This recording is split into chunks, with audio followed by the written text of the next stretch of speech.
त्यांच्या कामी आलो ते सुंदर प्रकारचे कर्म आपण घेऊन जाणार आहेत सोबत बरं का. जे रंजले गांजले आहेत त्यांना जवळ करून त्यांची आपण मदत केली तर भगवान परमात्मा प्रसन्न होतो. या सर्व गोष्टी आपल्याला घेऊन जाता येतात बरं का.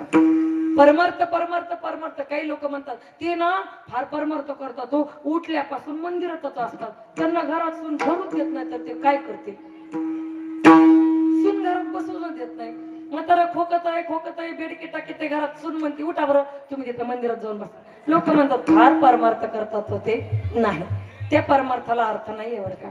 परमार्थ कसा असावा, निखळ असावा बरं का. सांगू तुम्हाला पाऱ्यासारखा परमार्थ पाहिजे बरं का. जन्माला आलोय ना, आपले सुद्धा काही कर्म आहेत, आपल्याला कर्म दिलेले आहेत वाटून. थोडा इको ठेवा दादा, आवाज मोकळा करा बरं का.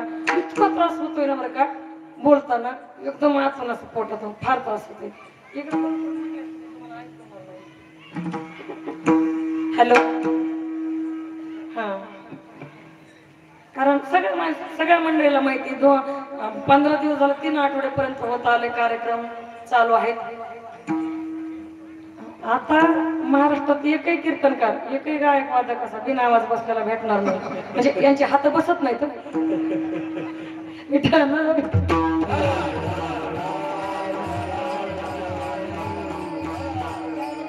परमार्थ परमार्थ फार अवघड नाहीये, परमार्थ जास्त अवघड नाहीये बरं का.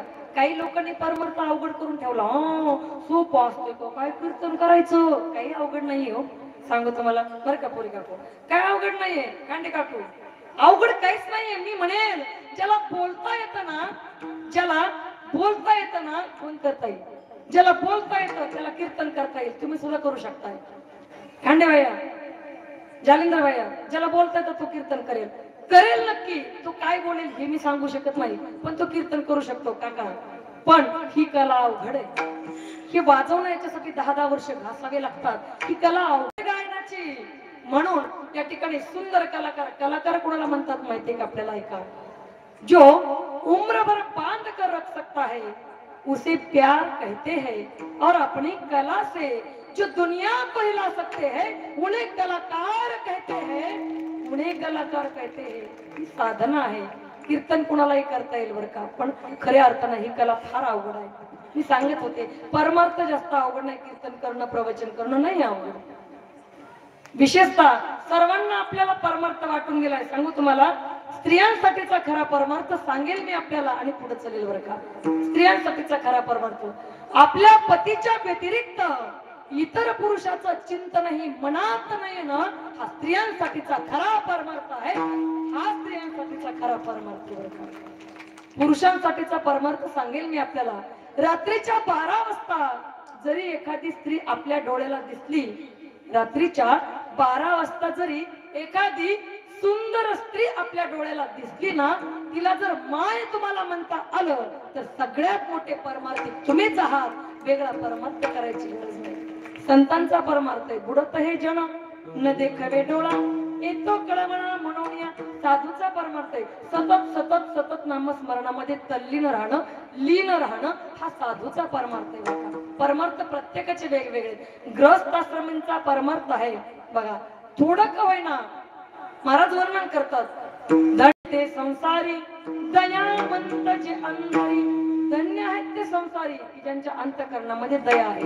माऊली सुद्धा सांगतात ज्ञानेश्वरीमध्ये, दया तेथे धर्म, धर्म तेथे सुखागमू, सुखी पुरुषोत्तमो असे जैसा.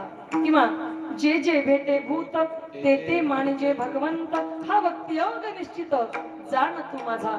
या ओव्या फार महत्वाच्या आहेत बरं का. आणि म्हणून परमार्थ फार अवघड नाहीये.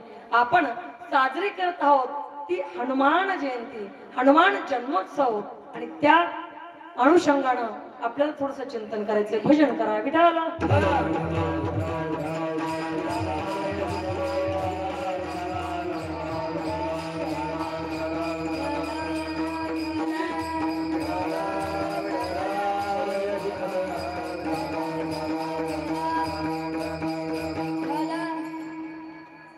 प्रभू रामचंद्र आणि